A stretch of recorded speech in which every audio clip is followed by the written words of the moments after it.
హైదరాబాద్ రాజేంద్ర నగర్ లో దంపతుల హత్య కలకలం రేపుతోంది. జనచైతన్య ఫేజ్ 2లోని అబ్రేజ్ అపార్ట్మెంట్ లో ఘటన జరిగింది. దంపతుల గొంతు కోసి చంపేశారు దుండగులు.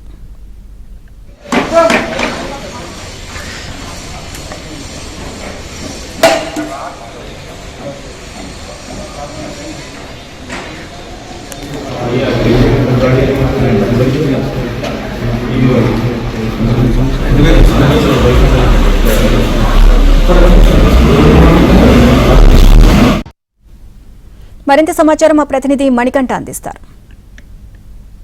హైదరాబాద్ రాజేంద్ర నగర్ లో వృద్ధ దంపతుల హత్య ప్రస్తుతం కలకలం రేగుతుందని చెప్పుకోవచ్చు. ప్రస్తుతం హత్య జరిగిన ప్రదేశం వద్ద అయితే ఉన్నాము. ఏదైతే హత్య జరిగిందో ఆ అపార్ట్మెంట్ అయితే వద్ద ఉన్నాము. ఈ బిల్డింగ్ లోనే మొత్తం 5 అంతస్తుల బిల్డింగు. ఇందులో మొదటి 4 అంతస్తులో కూడా అద్దెకు ఉంటున్నారు. 5వ అంతస్తులో షేక్ అబ్దుల్లా ఆయనతో పాటు ఆమె భార్య రిజ్వానా కూడా ఇద్దరు కూడా ఇక్కడే నివాసం ఉంటూ ఉన్నారు. అయితే నిన్న సాయంత్రం ఎవరూ లేని సమయంలో 2 వ్యక్తులు లోపలికి వెళ్లే ప్రయత్నం చేశారు. అదే సమయంలో వాచ్మెన్ కూడా వారిద్దరిని ఎవరు ఎందుకు వచ్చారని ప్రశ్నించబోయాడు. అయితే తాము షేక్ అబ్దుల్లాకి అలాగే రిజ్వానికి కూడా ఫిజియోథెరపీ పెట్టడానికి వచ్చామని చెప్పడంతో వెంటనే వాచ్మెన్ కూడా వాళ్ళిద్దరికీ ఫోన్ చేశాడు. ఆ షేక్ అబ్దుల్లా పైకి రమ్మనడంతో వాళ్ళిద్దరినీ కూడా లోపలికి పంపించాడు వాచ్మెన్. అదే సమయంలో అయితే ఆ 2 వ్యక్తులు కూడా చాలా తెలివిగా వచ్చినట్లు కూడా తెలుస్తుంది. పూర్తిగా కూడా తమ ముఖాలు ఈ ఘటన జరిగిన తర్వాత ఎవరు కూడా గుర్తుపట్టకూడదు అనే కోణంలో వాళ్ళంతా కూడా ముందుగానే రెక్కి నిర్వహించుకుని ఒక వ్యక్తి పూర్తిగా కూడా ఫేస్ కి మాస్క్ ధరించాడు. అలాగే టోపీని కూడా ధరించి ఒక వ్యక్తి ఉండగా మరొక వ్యక్తి పూర్తిగా కూడా గురకాల. అయితే ఇద్దరు కూడా తమ ఐడెంటిటీని దాచిపెట్టే ప్రయత్నంలో ఇద్దరు కూడా లోపలికి వెళ్లారు. ఒక వ్యక్తి సుమారుగా 40 నిమిషాల తర్వాత షేక్ అబ్దుల్లా ఇంట్లో నుంచి బయటకు వచ్చాడు. ఆ తర్వాత వెంటనే కూడా మరొక 30 నిమిషాల తర్వాత మరో వ్యక్తి ఇద్దరు కూడా వచ్చారు. అయితే ఈ ఘటన సుమారుగా నిన్న సాయంత్రం 5 గంటలకు అయితే జరిగింది. ఎప్పట్లానే ప్రతిరోజు కూడా షేక్ అబ్దుల్లా తను ప్రార్థనకు వెళ్తూ ఉంటాడు, బయటకు వస్తూ ఉంటాడు. అయితే ఈ రోజు మాత్రం ఉదయం 10 గంటలు కావస్తున్నా కూడా ఎవరు బయటికి రాకపోవడంతో ఇరుగు పొరుగు వారికి కొంత అనుమానం కలిగింది. వెంటనే కూడా వాళ్ళు లోపలికి వెళ్ళి వాచ్మెన్ కూడా లోపలికి వెళ్ళి చూడగా ఇద్దరు కూడా రక్తపు మడుగులో ఉన్నారు.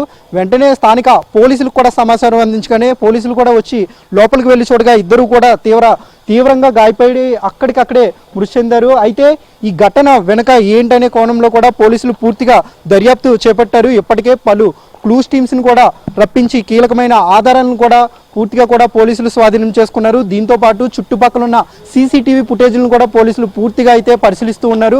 ఎందుకంటే పూర్తిగా కూడా ఇది ఒక నిర్మానుష్యమైన ప్రాంతం అని చెప్పుకోవచ్చు.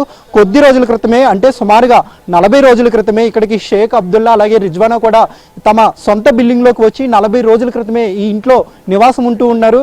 అయితే మొత్తం షేక్ అబ్దుల్లా SBI బ్యాంక్లో రిటైర్డ్ ఉద్యోగం చేస్తూ రిటైర్డ్ అయ్యాడు ఈ మధ్యలోనే. అలాగే రిజ్వానా కూడా ఆమె ఒక లెక్చరర్గా కూడా తెలుస్తుంది, HODగా కూడా విధులు నిర్వహించి ఈ మధ్య కాలంలోనే పదవి విరమణ పొందింది. సో వీళ్ళిద్దరూ కూడా ఇక్కడే నివాసం ఉంటూ ఉన్నారు.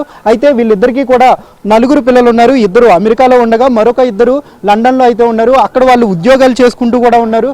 ఈ క్రమంలోనే వీళ్ళిద్దరూ కూడా అటు షేక్ అబ్దుల్లా ఆయనతో పాటు ఆమె భార్య రిజ్వానా కూడా అప్పుడప్పుడు తమ పిల్లల వద్దకు కూడా వెళ్ళి ఇక్కడికి వస్తూ ఉంటారు. ఈ క్రమంలోనే తెలియని 2 వ్యక్తులు పూర్తిగా కూడా రెక్కి నిర్వహించి ఇక్కడికి వచ్చి ఈ మర్డర్ చేసినట్లయితే తెలుస్తుంది.